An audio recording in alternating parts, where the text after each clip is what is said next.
Bonjour, c'est Vincent Ruet au micro pour la radio des jeunes d'Acadipédia. Nous sommes en direct du Salon du livre d'Edmundston au kiosque 57. Nous avons la chance d'être avec Steven Guilbeault et François Tanguay en ce moment. Je donne la parole à mon collègue Jérémy Wyatt. Bonjour, comme Vincent a dit, nous sommes en présence de M. Steven Guilbeault et de M. François Tanguay, deux écologistes de l'heure en ce moment au Québec. Alors bonjour messieurs, ça va bien? Bonjour, oui, bonjour, ça va très bien. Absolument. Parfait, vous êtes content d'être ici, ça se déroule bien? Très content. La neige m'en serait passée.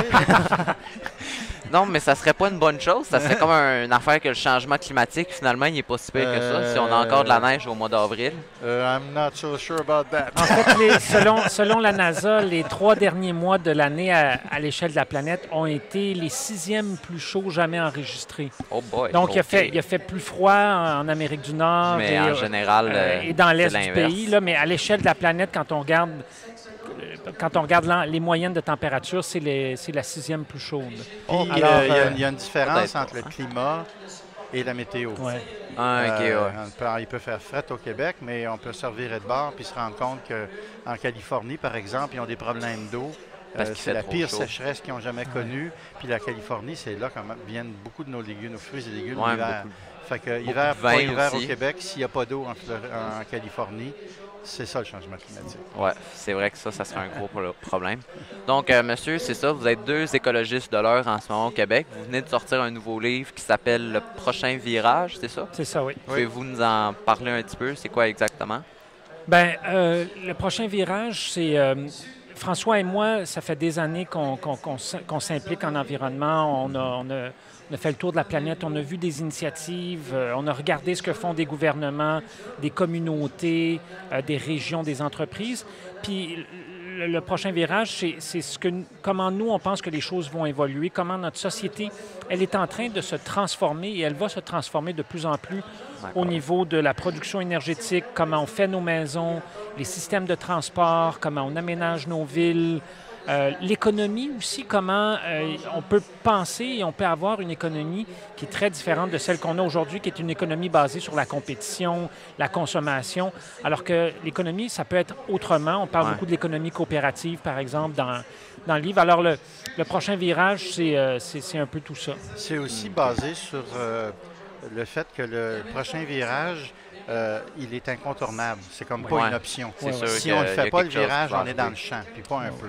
Et on peut rajouter à ça le fait que les signaux sont forts. Encore la semaine dernière, le GIEC, qui est le bras des Nations unies sur le climat, le groupe d'experts sur le climat, nous dit déjà depuis quelques années, mais chaque année et avec chaque rapport, et ce rapport-là, il arrive à tous les 6 ans à peu près. À peu près, oui.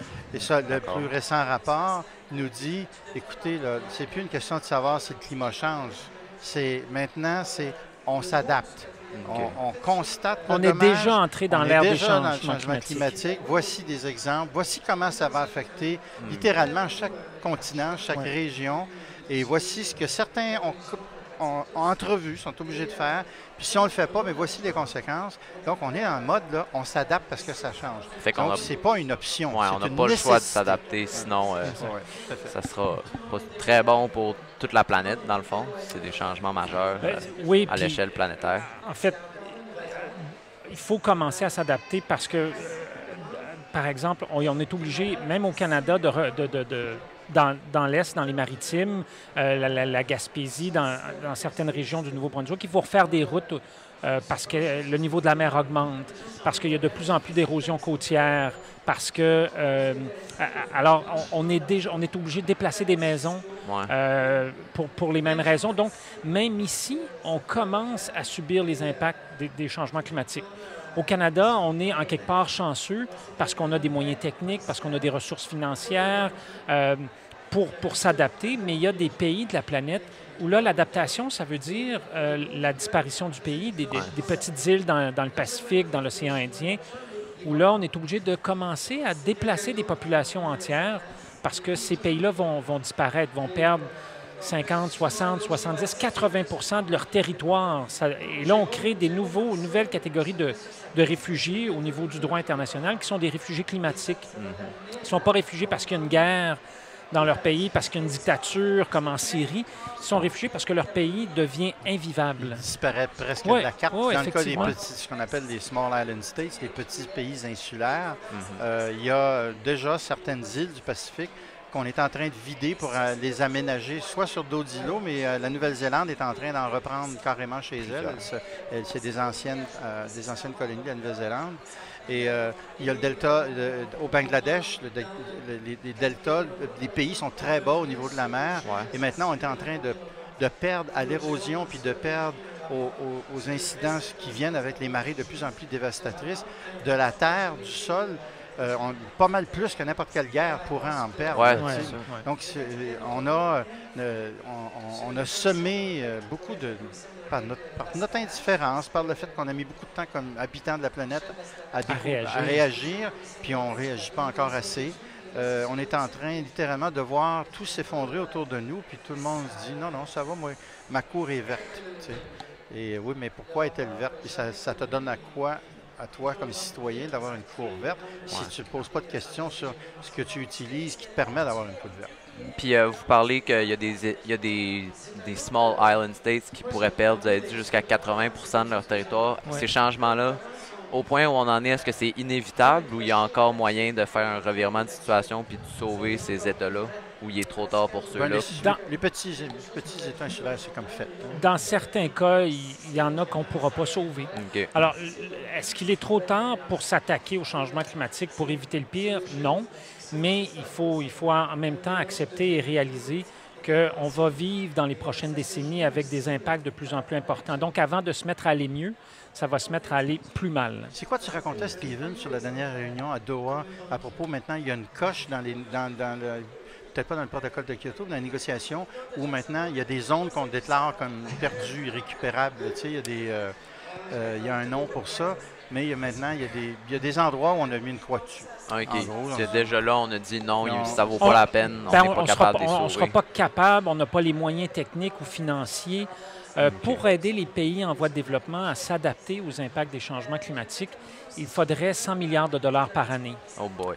C'est beaucoup d'argent. En même temps, c'est beaucoup puis pas beaucoup parce qu'on a donné, en 2008, on a donné juste aux États-Unis 700 milliards à des voleurs qu'on appelle des banquiers. Qui ont mis l'économie du monde à terre en créant des produits financiers corrompus, en abusant du système.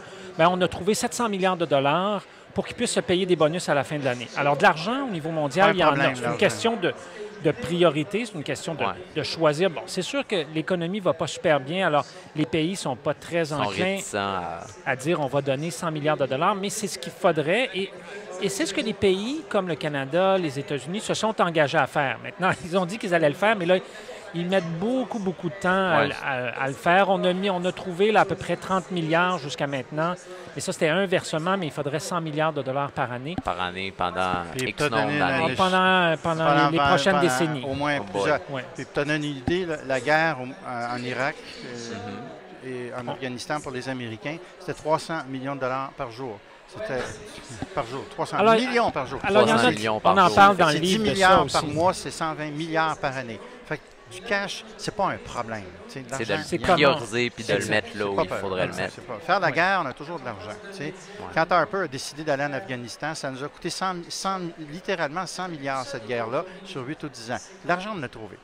Si on trouve de l'argent pour attaquer des gens, protéger des champs pétroliers, on devrait être capable aussi de trouver de l'argent pour protéger des terres agricoles. Protéger la planète, dans le fond, sauver la planète. Puis vous avez tous les deux, je pense, travaillé à différents moments au sein de Greenpeace, n'est-ce pas? Avez-vous travaillé en même temps ou vous êtes juste manqué? De fait, j'y étais à Greenpeace jusqu'en 1997 comme directeur. Puis quand je suis parti, j'étais directeur responsable du climat. Et il y a eu un concours de sélection. Moi, mon choix, c'était Steven. Mais Greenpeace Canada a décidé que je n'avais pas le droit à mon opinion. mais finalement, c'est Steven qui a eu le job. OK. Alors, François a été, à cette époque-là, avant d'être mon ami, il a été mon mentor. OK. Donc, on s'est connus quand il était à Greenpeace. Moi à ce moment-là, j'étais chez Équiterre. On créait Équiterre, qui était une nouvelle organisation, une petite organisation. On avait à peu près pas de budget, pas de moyens. J'étais avec Équiterre pendant 2 ans et là, quand François a quitté Greenpeace, j'ai réussi à prendre sa place. OK. Puis pouvez-vous nous parler un petit peu de c'est quoi Équiterre? Je sais que vous êtes le cofondateur, je pense, de cette organisation. Fait que alors, quoi, Équiterre, c'est une organisation environnementale québécoise. Un peu comme Greenpeace, on travaille sur des enjeux semblables. Évidemment, bon, c'est pas aussi gros que Greenpeace, qui est une organisation internationale, mais Équiterre, c'est devenu, au fil des années, l'une des 10 plus grandes organisations environnementales au Canada.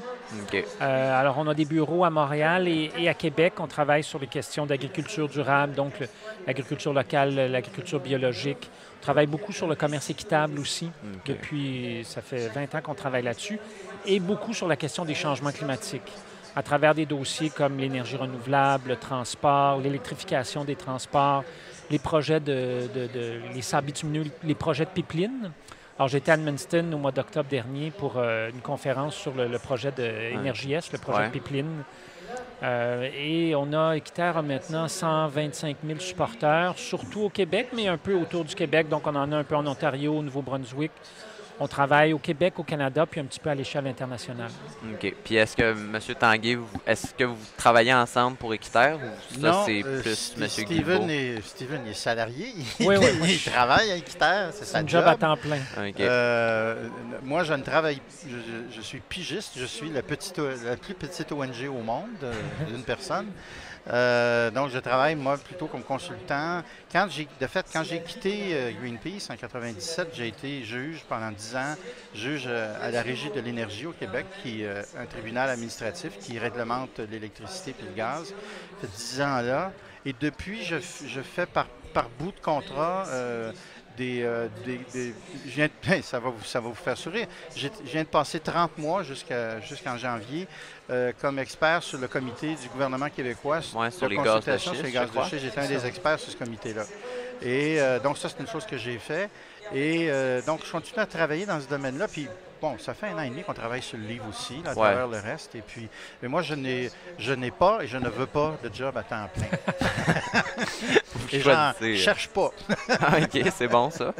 Puis, j'ai cru comprendre que vous partagez une voiture. Ça se peut-tu? Oui, nous, on a une approche de be your own revolution. Si tu n'es pas ce que tu dis, si tu pratiques pas ce que tu dis, ça vaut pas la peine d'aller sur la place publique. Avant de dire aux gens de le faire. Alors, on est des praticiens de ce qu'on avance et effectivement, on a cette approche-là qu'on a commencé d'une façon un peu comme ci, comme ça. Organique. Il y a 5-6 ans, mon auto ne servait pas. Steven me l'empruntait de temps en temps. Puis je disais, pourquoi qu'on ne ferait pas ça un petit peu plus? Fait que là, on est 3 familles qui chacun a sa clé. Ça reste mon auto, j'ai le choix prioritaire, si on peut ainsi dire. Mais malgré tout, qu'on la partage à 3, c'est fascinant. On fait que 23-24 000 km par année. L'été, parce qu'on est à vélo, papier, elle ramasse bien de la poussière. Donc, de fait, une auto pour 3, c'est en masse.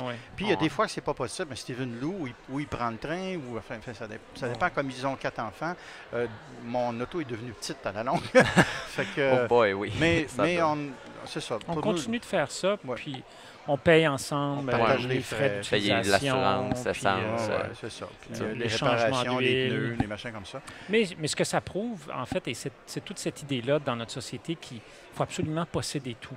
Alors que nous, on s'est dit, est-ce qu'on a vraiment besoin d'avoir 3 autos pour 3 familles, alors qu'il y en a une finalement qui est peu utilisée, puis c'est une formule qui fonctionne très bien pour nous. Quelqu'un nous donnait l'image tantôt d'une tondeuse à gazon. Tu as 4 voisins, chacun a sa tondeuse. Il me semble qu'à 4, vous trouvez... Vous n'allez pas tous les 4 tondes de gazon en même temps. Ça paraît simpliste, mais c'est comme... On doit tout avoir à notre nom, tout posséder, tout être identifié à nos possessions. Ce ne sont pas des possessions en général, ce sont des dettes. Oui, c'est ça. Ça, je dois avouer que c'est vrai. Je pense que dans notre famille, on a 4 ordinateurs. Attention, ton père n'est pas loin, là. Oh, je sais. Oui, puis vous avez passé à Tout le monde en parle il n'y a pas longtemps. Comment vous arrivez à Tout le monde en parle? Est-ce que vous dites un matin, bon, je suis à Tout le monde en parle ce soir, ou vous vous préparez d'avance, j'imagine? En fait, moi, c'était la 3e fois que je participais à l'émission. Okay. Dans le cas du livre, c'est les gens avec qui on travaille, la maison d'édition, qui a approché l'équipe de Tout le monde en parle, qui leur a dit dans une semaine, dans 2 semaines, Steven Guilbeault et François Tanguay sortent un livre. Est-ce que ça vous intéresse? Et là, c'est les gens, c'est l'équipe de Tout le monde en parle qui décide. Moi, je connais un peu Guillaume Lepage. Il a déjà fait des concerts bénéfices pour Équiterre. Il a déjà travaillé avec nous. Alors, il y a déjà un lien il y a un lien d'établi. C'est pas un ami. On va pas manger ensemble. On va pas prendre une bière ensemble. Mais c'est quelqu'un que je connais un peu. Alors, c'est sûr que ça aide. Il y a le timing politique. Le bouquin sort en plein milieu de la campagne électorale. Oui, c'est ça. Fait que ça a dur de vous... Ça a l'air prémédité, mais croyez-moi, quand on a commencé à écrire le livre il y a un an et demi, on ne s'est pas dit qu'il va y avoir une campagne électorale dans la première quinzaine de... Ça n'a pas donné que... C'est pas de même. Vous n'êtes pas timé comme ça. Mais le timing politique... D'ailleurs, le soir, on a fait une émission, il y avait François Legault, qui va s'en rappeler, je pense, de son passage. Mais c'est ça. Les circonstances font que quand le timing est bon, les choses peuvent arriver. Il y a les élections qu'on ne pouvait pas prévoir. Par contre, on savait que les dossiers comme ceux des pipelines, Énergie S, c'était déjà, on savait que la compagnie allait déposer sa demande pour faire le projet. L'île d'Anticosti, donc aller chercher le pétrole à l'île d'Anticosti, ça se parlait déjà. Alors, c'est sûr que le livre il s'inscrit un peu dans ce contexte-là plus large aussi. Et dans le cas de certains événements qu'on voyait venir un peu, les élections, évidemment. On a écrit sur tout ça bien avant que ça arrive. De la bataille Anticosti, on était là-dessus. Les pipelines, les gaz, les sables bitumineux, c'est des sujets qui sont là depuis longtemps. Le chapitre sur les gaz, sables bitumineux, ça fait un bout de temps qui est écrit. Je veux dire, on n'a pas improvisé ça à la dernière minute pour être dans la campagne politique. Pour moi, l'ouvrage que ça prend, un livre, là, 3 révisions, le kit, là, veut dire... D'ailleurs, j'ai remarqué que quand tu penses que tu as fini ton livre, en général, il reste encore 2-3 mois. Oui, c'est ça. Et là, tu l'envoies chez l'éditeur. Puis là, après ce qu'on a appelé le final draft, la dernière version, il y a eu des relectures par un réviseur, par un autre, par l'éditrice, par moi, par Steven. Il y a eu, à un moment donné, j'ai vu V9, c'est-à-dire version 9. Il y a eu 9 versions du livre fini. Et là, avant qu'ils partent chez l'imprimeur, puis on a trouvé un immense 2 jours avant qu'ils partent. Non, il était parti chez l'imprimeur, mais il n'était pas encore parti dans l'imprimerie. C'est ça. Steven a spoté quelque chose. Fait que non, regarde, tu peux pas dire je vais le mettre à tel moment. Oui, c'est ça. C'est pas comme ça que ça marche. Puis là, moi, tu sais, là, vous êtes à la Radio des Jeunes, mais vous autres, quand vous aviez notre âge, pensez-vous à l'environnement ou vous étiez plus non, c'est pas mon problème? Je veux pas dire quand j'avais... Quel âge que t'as, toi? 15 ans, en ce moment. Moi, j'avais ton âge en 1961. Fait que je peux te dire qu'en 1961... Oui, mais ça fait 2 fois qu'on me le dit. En 1961, on sortait de la guerre. Moi, je suis né donc en 46. C'est l'an 1 du baby-boom. Hein? OK. Et pendant le baby-boom, là, pendant les 15-16 années que ça a duré, jusqu'en 64, il naissait au Québec 144 000 bébés par année. Le présent baby boom, ça tourne à 70 000. Fait que ça te donne une idée de l'ampleur de l'explosion. Ouais. Alors, on sortait de la guerre, l'économie en Amérique du Nord explosait, l'environnement, le mot environnement n'existait même pas. C'est vraiment vers la fin des années 60 qu'on commence, les premiers livres vont être publiés sur les questions environnementales. Greenpeace est créé en 1971 au Canada. Ouais. Alors, c'est un mouvement social qui est assez jeune.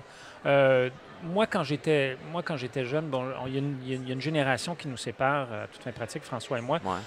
On commençait, alors moi, j'ai commencé à m'intéresser à ça quand j'étais plus jeune, mais j'ai des enfants dont ma plus vieille qui a à peu près votre âge, et mes enfants ont 20, 25 ans d'avance sur moi. C'est-à-dire que moi, j'ai commencé à recycler quand je suis arrivé à Montréal à 20 ans, parce que la petite ville d'où je viens, en Mauricie, ça n'existait pas, le recyclage, on ne parlait pas de ça.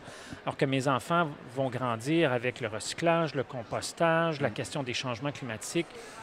Mais mon fils de 10 ans comprend très bien c'est quoi le phénomène du réchauffement de la planète et des changements climatiques. Donc, je pense que vous, en tant que génération, vous êtes beaucoup plus allumés sur ces questions-là que nous, on a acquis sur le tard.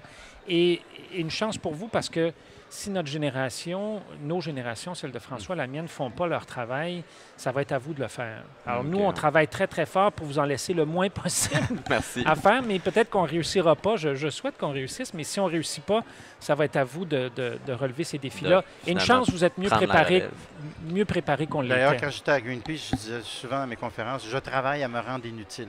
Oui, c'est ça. Ouais. Ah, hélas, c'est une belle manière de le voir. T'as pas réussi encore. pas encore réussi cette histoire-là. Mais vous autres, M. Guilbeault, j'ai cru comprendre qu'à 6 ou 7 ans, vous avez fait quelque chose pour sauver des arbres. Ça se peut-tu? J'ai cru lire ça.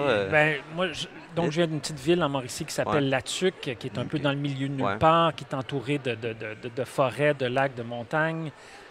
Quand j'étais petit, mon terrain de jeu, c'était la forêt qu'il y avait derrière chez nous. Je grimpais dans les arbres à longueur de journée jusqu'à ce que, pour faire place à un nouveau développement immobilier, des promoteurs décident de couper cette forêt-là. Et là, je suis rentré un peu paniqué dans la maison et je dis à ma mère, « Maman, qu'est-ce qu'on fait? Ils sont en train de couper. » Pour moi, c'était ma forêt. Ils sont en train de couper notre forêt. Ma mère a dit, si tu grimpes dans un arbre, celui-là, ils ne pourront pas le couper. Alors, j'avais 6-7 ans, je jouais tout le temps dans la forêt. Qu'est-ce que je faisais? Je grimpais dans les arbres à longueur de journée. C'était pas différent de ce que vous faisiez d'habitude. Alors, avec la permission de ma mère, j'ai grimpé dans un arbre et je suis resté là toute la journée, refusant de descendre, même quand les employés, les gens qui coupaient les arbres m'ont dit « Hey, descends, mon petit. » Ils sont allés chercher ma mère parce qu'ils me connaissaient. Ma mère a joué le jeu, elle est venue, puis elle a dit « Descends. » J'ai dit non. Elle a dit « Ah, il veut pas descendre. » Allez le chercher, là, je pesais 55 livres mouillés à la cime de l'arbre. Alors, c'était impossible pour un homme de 250 livres de venir me chercher. Alors, je suis resté là toute la journée. Ils l'ont coupé, évidemment, le surlendemain, quand j'étais pas là, mais je pense que ça a été un moment vraiment important pour moi. C'est là que j'ai pris conscience à la fois de l'importance, mais aussi de la fragilité de notre environnement, puis à quel point il faut s'en préoccuper, il faut s'en occuper, parce qu'il y a encore des gens, des forces, une économie qui fait en sorte que, pas plus tard que la semaine passée, il y a dans le cadre des élections au Québec, il y a un député, un candidat de la CAQ qui dit qu'une forêt vierge, c'est quoi, c'est une forêt stérile? Il s'appelle Stéphane Le Bouillonnec. On avait un débat à la Maison du développement durable, avec les représentants des partis politiques, les 4 partis. Puis Stéphane Le Bouillonnec a dit, parce qu'il y a tout un débat autour de combien de forêts on doit protéger au Québec, quel espace on doit protéger au Québec. Et lui, je ne comprends pas pourquoi vous faites ça. C'est une forêt qui n'est pas entretenue, récoltée, utilisée, c'est une forêt qui devient stérile. Une forêt stérile. Alors, il faudrait avertir les Premières Nations, parce que ça fait une couple de centaines d'années qu'ils se trompent. Là, ils habitent dans une forêt stérile. Dernière nouvelle. Bon. Non, c'est une des belles bêtises de la campagne électorale. Il faut surtout se battre contre l'ignorance et la mauvaise volonté. Est-ce que c'est quand même une grosse partie de votre travail aussi, s'assurer que justement des choses comme ça n'arrivent pas, que les gens sont un peu plus ouverts d'esprit? Moi, j'aurais envie de dire, depuis le temps que je nais là-dedans, que je planifie plus rien. À chaque matin, on se lève, on a de quoi d'en face. Puis, à chaque matin, il arrive quelque chose. Évidemment, il y a des choses qu'on sait, on planifie, le livre, on ne l'a pas improvisé, mais je veux dire, a priori, moi, il n'y a pas si longtemps que ça. Quand je suis rentré avec Greenpeace en 92, quand on avait une nouvelle sur l'environnement au téléjournal le soir, on était comme ça, une fois par mois. La presse, le journal à Montréal, la presse nous boycottait officiellement. Ils ne parlaient pas de nous. Même on serait immolé sur la place publique, la presse, il y avait un mot d'ordre, on ne touche pas à Greenpeace. Tellement que quand ils n'ont pas eu le choix, ils appelaient Greenpeace à Amsterdam, pour savoir. Ils nous contournaient. Fait que c'était une victoire de juste faire parler de l'environnement. Aujourd'hui, on le sait, il y a des journalistes qui trouvent ça à temps plein. On est dans les nouvelles à tous les jours. Steven est une vedette. On fait tout le monde en parle. La planète a changé. Mais là, on est dans un mode. Il y a beaucoup de choses qui ont progressé aussi. Il y a des défis importants, puis on en parlait tout à l'heure. Le livre, c'est aussi pour montrer les gens que François et moi, on a rencontrés au fil des années, des scientifiques, des entrepreneurs, des chercheurs, des citoyens, des élus, des gens qui, eux, ont décidé de travailler de plus en plus à faire partie de la solution plutôt que du problème. Et le livre, c'est aussi pour montrer que malgré les défis importants qui sont devant nous, il y a des solutions, il y a des gens qui travaillent fort à faire en sorte que notre société soit une meilleure société. Alors, c'est pas... On ne veut surtout pas vous laisser avec l'impression que tout est noir, que tout est perdu. Par contre, il y a des défis importants. François parlait un peu plus tôt du rapport du groupe d'experts des Nations unies sur les changements climatiques qui dit, écoutez, là, il faut donner un coup de barre. Sinon, les impacts des changements climatiques qui est en train de devenir vraiment la priorité au niveau mondial. Vous avez des grandes organisations internationales comme la Banque mondiale, comme le Fonds monétaire international. Comme tu dis souvent, ce n'est pas exactement des repères de salles gauchistes. Non. Ou même le sommet économique de Davos. Qui disent qu'il y a les 3/4 du pétrole, puis du charbon, puis du gaz gaz naturel qui est dans le sol devrait y rester si on va avoir une chance de s'en sortir. Il faut changer. Bon. Alors, même quand ces gens-là, là, c'est plus juste Greenpeace, c'est plus juste François ou Steven qui parlent de ces choses-là, mais des grandes organisations comme ça qui disent, écoutez, il faut changer notre façon de faire. On a fait un progrès immense. Juste d'arriver à faire en sorte que ces gens-là acceptent, reconnaissent publiquement, bien, c'est déjà beaucoup. Maintenant, il faut le faire. Cela dit, on vient de traverser une campagne électorale au Québec où le mot environnement n'a à peu près pas été prononcé, où il y a un parti, la CAQ, qui n'a même pas le mot environnement à son programme. Plateforme. Il y a encore du travail à faire. Mais vous parlez de progrès, je veux dire qu'à Edmundston, le progrès se voit. Il y a quelques mois, la ville a commencé un programme de recyclage. Fait que maintenant, en 2 semaines, je pense, tous les habitants ont leur poubelle bleue, puis il y a des camions de la ville qui passent justement pour le recyclage. Ça, il n'y avait pas ça avant, mais maintenant, il y a ça. Fait que ça, c'est... Non, puis une fois qu'on a commencé à faire ces choses-là, qu'on a mis en place ces choses-là, c'est très difficile de reculer. S'ils essayaient d'enlever le recyclage, il y aurait probablement une grogne. Puis on le voit ailleurs dans le monde. Une fois qu'on a, c'est pas pour dire que quand c'est acquis, c'est acquis pour toujours. Il faut faire attention. Mais de façon générale, une fois qu'on a commencé à mettre en œuvre ces choses-là, c'est difficile de revenir en arrière. Donc, c'est des gains qu'on fait pour l'avenir. C'est un des rares avantages à faire le travail qu'on fait en environnement, c'est que c'est à peu près impossible de reculer sur quelque chose qui a été acquis. Les victoires sont petites, mais elles s'accumulent. On négocie jamais à l'envers une fois qu'on a dit quelque chose. C'est très rare. C'est plutôt rare que c'est. Sauf quand c'est Harper qui s'occupe d'un dossier. Lui, il est capable de faire reculer beaucoup de choses. Sur Kyoto, au fédéral, lui, les dernières années, on a scrappé Kyoto. Le Canada a l'insigne honneur d'être le premier et le seul pays à avoir officiellement dit « Moi, je sors de Kyoto ». OK. Fait que ça, c'est un honneur qu'on est les seuls à partager. On ne serait pas obligé de l'avoir, cet honneur-là. On s'en passerait, oui, effectivement. Là, juste une dernière question avant qu'on parte. Si vous auriez un message à passer aux jeunes de notre génération sur l'environnement, ça serait quoi, là? C'est à tous les jours que vous allez changer le monde, puis changer le vôtre d'abord et avant tout. Essayez pas de changer la planète, essayez pas de changer votre voisin. Soyez votre propre petite révolution. Soyez curieux. Regarde, on commence maintenant à regarder les étiquettes de la nourriture qu'on achète. Avant, on ne se faisait pas ce réflexe-là. Pensez à ce que vous consommez. Demandez-vous si c'est nécessaire. Demandez-vous si c'est nécessaire que ce soit neuf. Moi, là, une grande partie du linge que je porte, là, ça donne aujourd'hui que c'est du linge que... Ça, tes blondes te donnent toujours tes chemises. Fait que moi, j'ai aucun mérite, ma blonde. Mais la grande majorité des choses que je possède sont des choses que j'ai achetées usagées ou chez Renaissance, un organisme communautaire qui recycle du linge, des choses comme ça. Moi, là, une chemise, payer 100$ pour une chemise que je peux acheter 4$ dans un comptoir, c'est complètement ridicule. Fait que la notion de la matière, là, ça change beaucoup dans ta vie parce que tu vois tout ce que tu es autrement. Mais la solution, elle ne vient pas de Steven et de François. Là. Elle vient de vous à tous les jours, tous les matins, ce que vous mangez, etc., etc.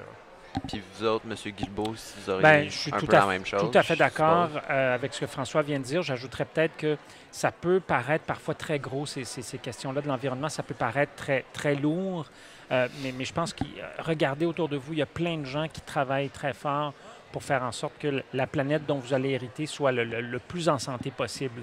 Alors, il y a de l'espoir, il y a des défis, mais il y a aussi beaucoup d'espoir. OK. Bon, merci beaucoup, messieurs, d'avoir été avec nous autres. Là, on va passer en musique, puis après ça, on va avoir une entrevue avec Mme Édith Bourget. Et en musique, on s'en va à une chanson qui est quasiment mal nommée ce matin parce que ça s'appelle Ma planète bleue, mais elle est plutôt blanche à matin. Alors, Ma planète bleue et le groupe qui l'interprète s'appelle Tourterelle.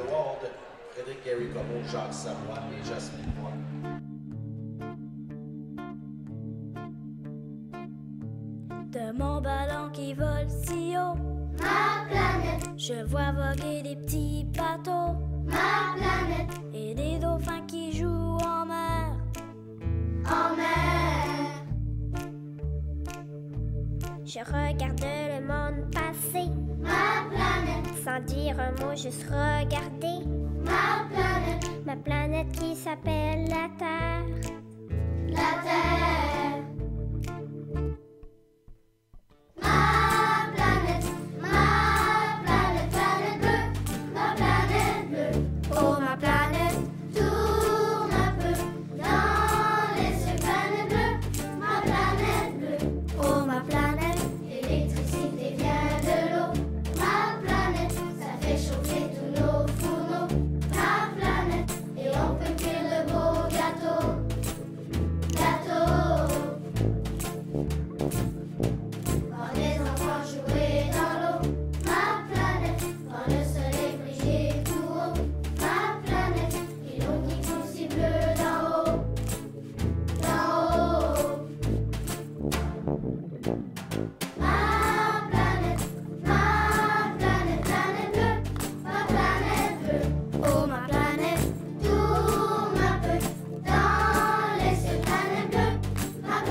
Gaspiller toute cette eau. Ma planète. Si tout le monde a besoin de l'eau. De l'eau. Ma planète, planète bleue. Ma planète bleue. Oh ma planète, tout un peu. Dans les cieux, planète bleue. Ma planète bleue. Oh ma planète, soleil couchant sur l'eau, c'est beau. Ma planète. Ma planète, et les oiseaux qui dansent sur l'eau, sur l'eau. La terre sont polluées, ma planète, alors on doit les protéger. Ma planète, et les espèces sont en danger, danger. Ma planète, planète bleue, ma planète bleue. Oh ma planète, tout un peu. Dans les cieux, planète bleue, ma planète bleue. Oh ma planète, les canards barbotent dans l'eau. Ma planète, ils regardent voler les oiseaux. Ma planète, je les entends crier de là-haut. Là-haut. Vu d'en haut, tu es belle, toute bleue. Ma planète, remplie de ce liquide précieux. Ma planète, tu me donnes la vie, j'en veux. J'en veux.